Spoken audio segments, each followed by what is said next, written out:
National education policy 2020 के तहत school education system में अब कुछ बड़े बदलाव होने वाले हैं। ये क्या बदलाव हैं और किस तरीके से ये बदलाव स्टूडेंट्स और टीचर्स को इफ़ेक्ट करेंगे, आज हम इस वीडियो में डिस्कस करेंगे। सबसे बड़ा चेंज है कि अब बोर्ड एग्ज़ाम्स काफ़ी आसान होंगे। बोर्ड एग्ज़ाम्स को आसान बनाया जाएगा और उसमें केवल कोर कॉम्पिटेंसीज़ को ही एसेस किया जाएगा और पूरे करिकुलम के अंदर एग्ज़ाम से रिलेटेड कोर कॉम्पिटेंसीज़ के अलावा लाइफ स्किल्स को और भी काफ़ी सारी चीज़ों को इन्वॉल्व किया गया है ताकि बच्चे के ओवरऑल डेवलपमेंट को एसेस किया जा सके।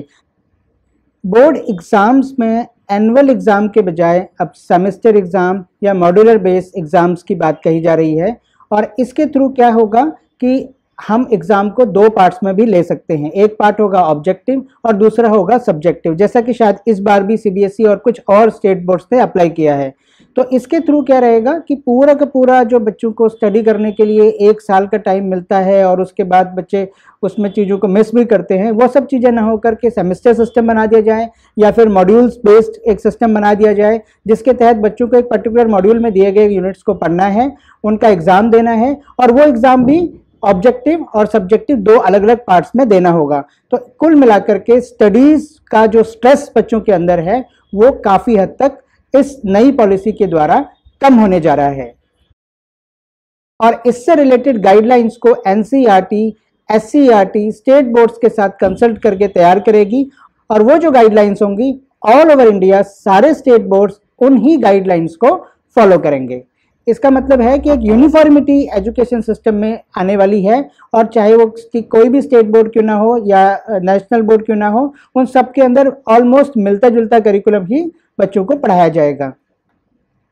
Teacher to be prepared for a transformation in assessment system by 2022-23। Teachers को असेसमेंट सिस्टम में ट्रांसफॉर्मेशन के लिए तैयार किया जाएगा कि 2022-23 सेशन तक आते आते हम पूरे असेसमेंट सिस्टम को बदलने की बात कह रहे हैं। जिस तरीके से एक रोट लर्निंग के थ्रू असेसमेंट होता है, बच्चों को पर्टिकुलर कुछ टॉपिक्स पढ़ा दिए जाते हैं और उन्हीं से क्वेश्चन पूछ करके उनको असेस कर दिया जाता है, इस सिस्टम को अब बंद करके हम ओवरऑल डेवलपमेंट, ओवरऑल असेसमेंट की बात कह रहे हैं और टीचर्स को भी उसी तरीके से ट्रेन करने की तैयारियां चल रही हैं। और जैसे कि मैंने डिस्कस किया कि हर स्टेट बोर्ड कुछ एकेडमिक स्टैंडर्ड्स को ही फॉलो करेगा और वो academic standards across the boards एक जैसे होंगे। और साथ में ही एक परख नेशनल सेंटर की बात हो रही है जो एक नेशनल असेसमेंट सेंटर है और उस असेसमेंट सेंटर के द्वारा ही पूरे देश के अंदर असेसमेंट का क्या मॉड्यूल होगा, किस तरीके से असेसमेंट किया जाएगा, क्या रूल्स रेगुलेशंस को फॉलो किया जाएगा, वो सब बातें ये परख नेशनल असेसमेंट सेंटर के थ्रू डिसाइड की जाएंगी।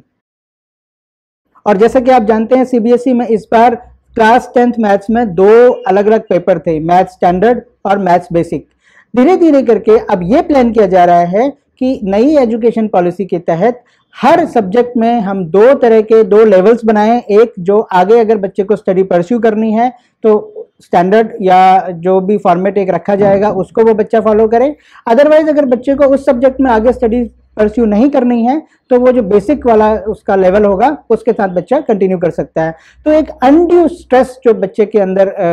हमेशा बना रहता है सब्जेक्ट्स को लेकर के, वो नेशनल एजुकेशन पॉलिसी 2020 के द्वारा कम किया जाएगा, ऐसा प्लान बनाया गया है। नेशनल एजुकेशन पॉलिसी अब बात कर रही है transformation of culture of assessment. Assessment का जो कल्चर कई सालों से एक ढर्रा जो बना हुआ है उसको पूरा ट्रांसफॉर्म करने की जरूरत है, उसको पूरा बदलने की जरूरत है, एक नए एंगल से सोचने की जरूरत है। तो किस तरीके से कल्चर ऑफ असेसमेंट को ट्रांसफॉर्म किया जाएगा, ये इस पॉलिसी के अंदर ऐसी बहुत सारी बातें कही गई हैं। पहली बात है continuous tracking of learning outcomes of each child. Learning outcomes का कंटिन्यूअस ट्रैकिंग होगी, जैसे कि बीच में भी कई साल तक हमने कंटिन्यूअस एंड कॉम्प्रिहेंसिव इवैल्यूएशन पर बात की है। सीसीई सिस्टम सीबीएसई ने लागू किया but end of the day वो ढंग से नहीं चल पाया, काफ़ी सारी कमियां उसके अंदर रह गई थी। तो उन कमियों को दूर करते हुए अब दोबारा से कंटिन्यूअस ट्रैकिंग की बात हो रही है लर्निंग आउटकम्स की, ताकि बच्चा क्या सीख रहा है इस पर फोकस किया जाए, ना कि इस बात पर कि टीचर ने बच्चे को क्या सिखाया। और साथ के साथ अब बोर्ड एग्जाम में फोकस इस बात पर नहीं होगा कि बच्चे ने क्या पढ़ा है, बल्कि इस बात पर होगा कि बच्चे ने क्या एसेंशियल स्किल्स को अटेन किया है, क्या किन एसेंशियल स्किल्स, कौन कौन से एसेंशियल स्किल्स हैं जो बच्चे ने सीखे हैं, समझे हैं, उन सब का असेसमेंट किया जाएगा। केवल क्वेश्चन और आंसर्स के थ्रू ये असेसमेंट नहीं हो सकता। इसके लिए असेसमेंट में बहुत सारी नए फॉर्मेट्स को, नई चीज़ों को इस नेशनल एजुकेशन पॉलिसी 2020 में ऐड किया गया है। और बिल्कुल उसी कंटिन्यूएशन पर हम आगे बढ़ रहे हैं कि assessment to focus on core concepts. अब असेसमेंट का फोकस केवल कोर कॉन्सेप्ट्स पर होगा, हायर ऑर्डर थिंकिंग स्किल्स पर होगा, फंडामेंटल स्किल्स पर होगा, न कि केवल पढ़ी हुई चीजों को याद रखने पर। यानी जहां हम नॉलेज और अंडरस्टैंडिंग की बात करके छोड़ रहे थे, अब हम बात कर रहे हैं कि बच्चा उस नॉलेज को रियल लाइफ सिचुएशंस में कैसे अप्लाई करेगा। इसी बात को ध्यान में रख करके इसी साल आपने देखा कि case study based questions introduce किए गए हैं। आगे इसी तरह के और क्वेश्चंस को और इसी तरीके के और भी असेसमेंट टूल्स को यूज किया जाएगा ताकि हम बच्चे की कोर कॉम्पिटेंसीज को असेस कर पाएं। इस पॉलिसी के अंदर एक AI बेस्ड असेसमेंट सॉफ्टवेयर की बात भी की गई है जो बच्चे के स्किल्स को समझेगा और उसके हिसाब से ये डिसाइड कर पाएगा बच्चा कि उसको किस स्ट्रीम में आगे अपनी स्टडीज को परस्यू करना चाहिए। National Assessment Center will help in bringing greater synergy in board exams conducted by various boards of assessment। यानी जैसे कि हम बात कर रहे थे कि देश के अंदर जो अलग अलग स्टेट बोर्ड्स हैं या सेंटर के बोर्ड्स हैं, उन सब के बीच में असेसमेंट टूल्स की सिमिलरिटी हो, उसको लेकर के एक नेशनल असेसमेंट सेंटर बनाया जाएगा जिसका नाम परख है, जो अभी हम डिस्कस कर रहे थे। और एक सबसे अच्छी बात और सबसे अलग बात इस नेशनल एजुकेशन पॉलिसी में कही गई है कि असेसमेंट केवल टीचर ने नहीं करना है। अभी तक क्या हो रहा था कि असेसमेंट टीचर कर रहा था। असेसमेंट कैसे हो रहा था? टर्म एंड एग्जाम्स या एनुअल एग्जामिनेशन के थ्रू, पेन पेपर टेस्ट के थ्रू असेसमेंट हो रहा था। इन सब से आगे बढ़कर अब एक बड़ा ही इनोवेटिव तरीके से असेसमेंट की बात की जा रही है और इसमें हम बात करें असेसमेंट ऑफ पेयर लर्निंग। मतलब आपके फ्रेंड्स, बच्चे के फ्रेंड्स, बच्चे के क्लासमेट्स बच्चे को असेस करेंगे और वो बच्चे को अलग अलग चीजों में, अलग अलग लाइफ स्किल्स में ग्रेड करेंगे कि बच्चे का इस लाइफ स्किल में किस तरीके की ग्रेडिंग उसके खुद के फ्रेंड्स देना चाह रहे हैं। और साथ में सेल्फ असेसमेंट भी है, बच्चा खुद भी अपने आप को ग्रेड करेगा। यानी आप बच्चे को यह मौका दे रहे हैं कि वो ये एहसास खुद जगा सके कि ये पर्टिकुलर स्किल्स हैं, इनमें मैं कहां तक पहुंच पाया हूं, इनमें से कितने स्किल्स को मैंने किस लेवल तक अचीव किया है। एक और बात है कि नेशनल टेस्टिंग एजेंसी को और ज्यादा राइट्स दिए जाएंगे। नेशनल टेस्टिंग एजेंसी कुछ इस प्रकार के एप्टीट्यूड टेस्ट डेवलप करेगी जिससे कि बच्चों को बाहर कोचिंग लेने की जरूरत ना पड़े। यानी आप देख रहे होंगे कि स्कूल में जो बच्चा स्टडी कर रहा है और जो आगे उसको ज़रूरत है, चाहे वो जेईई मेंस है, नीट यूजी है या कॉलेज के एंट्रेंस एग्जाम में, वहाँ पर जिस तरीके का फॉर्मेट वो इस्तेमाल किया जा रहा है, जिस तरीके की असेसमेंट वहाँ पर एक्सपेक्ट की जा रही है, स्कूल का असेसमेंट उससे बिल्कुल अलग है। तो बच्चे को उसके लिए स्पेसिफिक कोचिंग की ज़रूरत पड़ती है। तो नेशनल एजुकेशन पॉलिसी 2020 में ये प्रावधान किया गया है कि स्कूल का असेसमेंट एटलीस्ट इस प्रकार का हो, उसमें वो कंपोनेंट्स को ऐड किया जाए ताकि बच्चे को अलग से कोचिंग लेने की ज़रूरत ना पड़े और स्कूल असेसमेंट के साथ साथ वो आगे जो कॉम्पिटिटिव एग्जाम्स हैं, जो कैरियर ओरिएंटेड एग्जाम्स हैं या अलग अलग कॉलेजेस में एडमिशन के लिए जो एंट्रेंस टेस्ट होने वाले हैं, उसकी प्रिपरेशन भी साथ के साथ होती रहे। नेक्स्ट पॉइंट है holistic progress card and language learning. यहाँ पर होलिस्टिक प्रोग्रेस कार्ड की बात की जा रही है, यानी एक सिंपल रिपोर्ट कार्ड नहीं है जहां पर बच्चे के मार्क्स दे दिए, total marks obtain, total maximum marks, ये सब जानकारी दे दी और बात खत्म, या उसको ग्रेड कर दिया, वहां पर बात खत्म हो गई। नहीं, होलिस्टिक प्रोग्रेस कार्ड में हम बात कर रहे हैं कि उसका जो एकेडमिक एक्सीलेंसी है, उसकी जो एकेडमिक अचीवमेंट्स है, उसके साथ साथ लाइफ स्किल्स की अचीवमेंट कितनी है, रियल लाइफ सिचुएशंस को बच्चा कैसे डील करता है और एक्स्ट्रा करिकुलर एक्टिविटीज़ में बच्चे का पार्टिसिपेशन कैसा है, वो फुटबॉल खेल रहा है, हॉकी खेल रहा है, कैरम बोर्ड खेल रहा है, वो अलग अलग कॉम्पिटिशन्स में पार्टिसिपेट कर रहा है, वो अच्छे सॉन्ग्स कर रहा है, वो डांस बहुत अच्छा कर रहा है, उन सब का असेसमेंट भी इस ओवरऑल असेसमेंट का पार्ट होना चाहिए। तो अब जो केवल रिपोर्ट कार्ड की बात की जा रही है, उससे अलग, उससे कुछ बड़ा सोचते हुए अब बात कर रहे हैं हम लोग होलिस्टिक प्रोग्रेस कार्ड, जिसके अंदर इन सब चीजों को शामिल किया जाएगा। तो इसमें क्या क्या चीजें शामिल होंगी? State and UTs to redesign progress cards in school to make them holistic 360 degree multi dimensional report, यानी बच्चे का 360 degree multi dimensional report card तैयार हो, जिसमें बच्चे की ओवरऑल डेवलपमेंट की बात की जाए, न कि केवल उसके मार्क्स और उसके एकेडमिक्स में कितना अच्छा उसका परफॉर्मेंस है उसको बताया जाए। साथ में कह रहे हैं progress card will include self assessment, peer assessment and teacher assessment, यानी अब असेसमेंट के 3 अलग अलग हिस्से बना दिए कि भाई टीचर ने क्या असेस किया, एग्जाम के थ्रू क्या असेसमेंट आया वो एक चीज है, बच्चा सेल्फ असेसमेंट के थ्रू अपने आप को कहां ग्रेड करता है वो दूसरी चीज है, और बच्चे के फ्रेंड्स उसके क्लासमेट्स उसको कहां ग्रेड करते हैं ये तीसरी चीज है। यानी सबको मिलाकर के इस होलिस्टिक प्रोग्रेस कार्ड को तैयार किया जाएगा।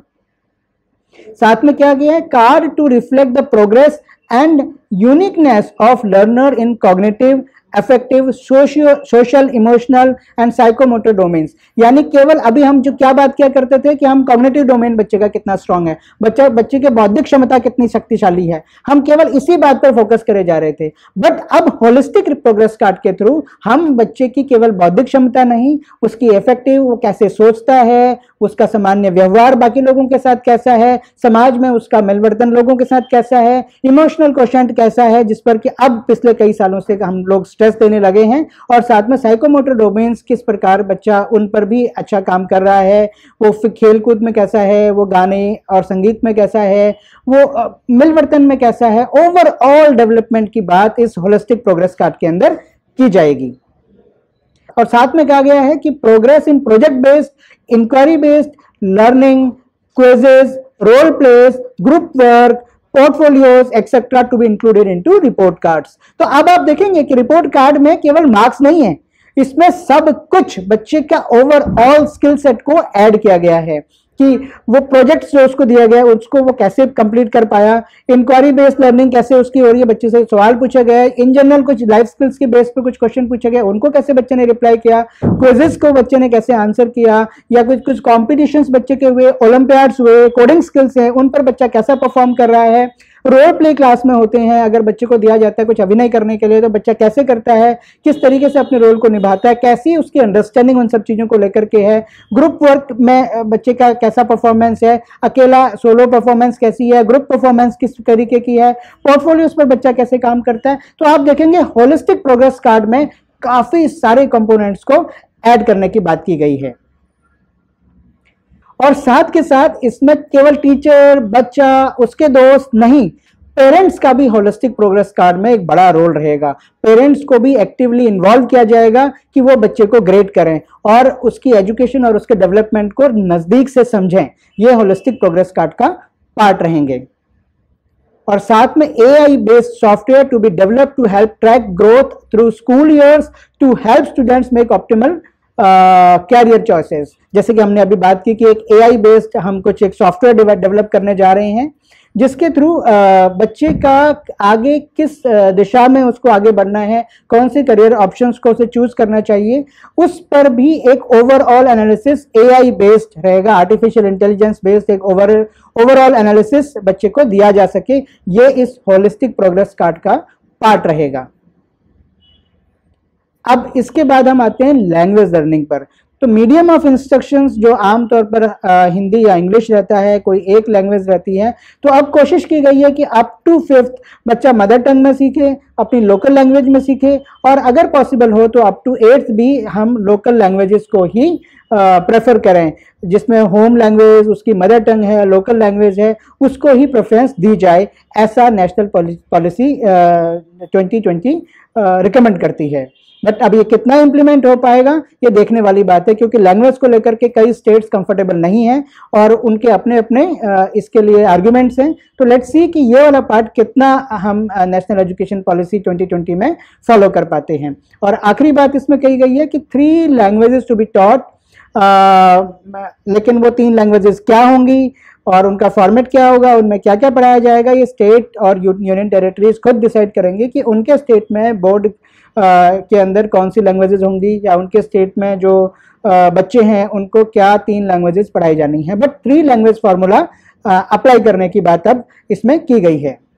अब हम बात करते हैं कि ये सारे चेंजेस जो हम डिस्कस कर रहे हैं इनको कब अप्लाई किया जाएगा। तो इसकी एक पर्टिकुलर टाइमलाइन बना दी गई है। तो ये जो टाइमलाइन है क्लास 9th के लिए इसी सेशन में 2021-22 में इसको अप्लाई कर दिया जाएगा, और क्लास 10th का जो बोर्ड एग्जाम मार्च 2023 में होगा उसमें ये नए वाले चेंजेस अप्लाई हो जाएंगे। और इसी तरीके से क्लास 11th या 23-24 एंड क्लास 12th 24-25 का जो बोर्ड एग्जाम होगा उसमें क्लास 12th के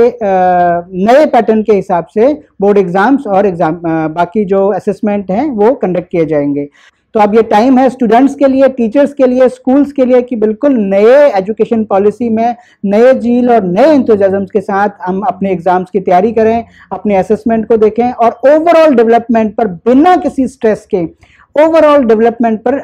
टीचर्स, स्कूल, एजुकेशनिस्ट सब मिलकर काम करें ताकि हम बच्चे को एक अच्छा नागरिक बना सकें, बच्चे को एक अच्छा इंसान बना सकें जिसके अंदर न केवल पढ़ाई और उसकी स्टडीज को लेकर के अच्छे स्किल्स हैं बल्कि वो समाज में एक उपयोगी व्यक्ति की तरह व्यवहार करना भी जानता हो।